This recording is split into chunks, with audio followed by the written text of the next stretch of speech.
नमस्कार, मैं हूं शिवेंद्र और आप देख रहे हैं द सीजी खबर। दुर्ग नगर निगम की घमासान के बीच में अभी हम हैं कांग्रेस की महापौर प्रत्याशी प्रेमलता साहू के साथ में। सघन प्रचार चल रहा है, गली गली घूम रहे हैं, तपती दोपहरी है, पसीना बह रहा है, फिर भी जीत के विश्वास के साथ लगे हुए चुनाव प्रचार में। तो चलिए बात करते हैं कैसे चल रहा है चुनाव प्रचार, कैसा प्रतिसाद मिल रहा है जनता से और किन किन बातों को रख रही हैं सामने। तो बहुत बहुत धन्यवाद समय देने के लिए, इतने बिजी थे आप लोग, आपको रोक दिया हमने। सबसे पहले मैं जानना चाहूंगा कैसा चल रहा है आप लोगों का चुनाव प्रचार। देखिए, कांग्रेस पार्टी के ऊपर लोगों का विश्वास तो शुरू से रहा ही है और लोगों का विश्वास भारतीय जनता के पार्टी के ऊपर उठ चुका है, क्योंकि 15 साल उन्होंने कुछ काम किया ही नहीं है।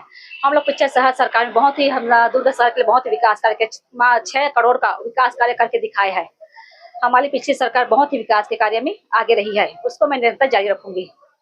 भाजपा वाले बहुत आरोप लगा रहे हैं, वो लोग कंटिन्यू एक के बाद एक आरोप पत्र भी ले आते हैं, घोषणा पत्र भी ला रहे हैं। उनका कहना यह है घोषणा पत्र के बारे में आपके कि कांग्रेस जो घोषणा करती है वो कभी पूरा नहीं करती, हम जो घोषणा करते हैं उसको पूरा करते हैं। हमने कहा था मतारी बंधन योजना पैसा देंगे, हम दे रहे हैं, हम किसानों को पैसा दे रहे हैं, हम घर भी बना रहे हैं। क्या कहेंगे उनके आरोपों के बारे में?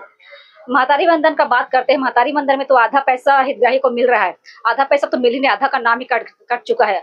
और जो 500 दे रहे हैं वो पेंशन का काट के ही दे रहे हैं। उसका महातारी बंधन का जो योजना तो पूरी तरह फ्लॉप है। 1000 में किसी का घर नहीं चल सकता है, महंगाई इतनी बढ़ चुकी है। आप देख रहे हैं कि 1000 के बदले 10,000 पैसा ले रहे हैं। बोले थे सिलेंडर का माफ करेंगे, लेकिन सिलेंडर आधा हुआ है क्या? बिजली बिल का देखिए, बिजली बिल कितना आ रहा है। हमारी सरकार की थी बघेल जी तो बिजली बिल हाफ था उसका। वो लोग कहते हैं, करते कुछ और है। सब बीजेपी लोग वही बात जो फालतू ही करते हैं। ठगड़ा बांध पर विधायक महोदय से मेरी कुछ दिन पहले बात हो रही थी, दुर्ग विधायक शहर विधायक से, तो उन्होंने कहा कि ठगड़ा बांध जब निगम ने बनाया, जनता के पैसे से बनाया, तो क्यों उसको निःशुल्क क्यों नहीं किया? अभी क्यों उसके लिए शुल्क लिया जा रहा है? ये आरोप था उनका, बड़ा आरोप है ये उनका बहुत ही गलत आरोप है, क्योंकि मेंटेनेंस तो लगता ही है। मेंटेनेंस के लिए पैसा तो लेंगे ही, खाने का तो पैसा नहीं लेते, उसका अपने हिसाब से खाना पीना खाते हैं। जो मेंटेनेंस वहाँ का झूला है, पाथवे है, उनका तो पैसा लगेगा ही। अगर मान लीजिए आप जीत जाती हैं, सघन प्रचार चल ही रहा है आपका, आप जीत जाती हैं, महापौर बन जाती हैं, तो आपकी प्राथमिकता दुर्ग के लिए क्या होगी? कैसा दुर्ग बनाना चाहेंगे? मैं अपने शहर को एक स्वच्छ, सुंदर, शुद्ध शहर बनाना चाहती हूँ, धूल मुक्त शहर बनाना चाहती हूँ। एक स्मार्ट सिटी के रूप में अपना शहर को देखना चाहती हूँ, ये मेरी प्राथमिकता है। और महिलाओं को ज्यादा से ज्यादा आगे लाना चाहती हूँ।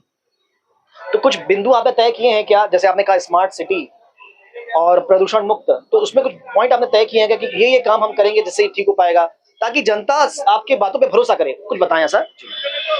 मैं सफाई व्यवस्था के ऊपर ध्यान दूंगी और जो अपना पार्किंग व्यवस्था है उस पर तो फोकस रहेगा ही। साथ ही साथ अपने शहर में जो भी विकास कार्य है उसके ऊपर फोकस रहेगा। बीजेपी को कहते हैं चुनाव मशीन, जब वो चुनाव लड़ती है तो पूरा एकदम उनका तंत्र लग जाता है और अभी भी माहौल जबरदस्त बना रहे हैं, ऐसा लग रहा है वो। तो क्या कहेंगे बीजेपी के चुनाव प्रचार के लिए? वो तो 15 तारीख को पता चलेगा कि उनका चुनाव प्रचार कैसा है, हमारा कैसा, 15 तारीख के बाद ही पता चलेगा।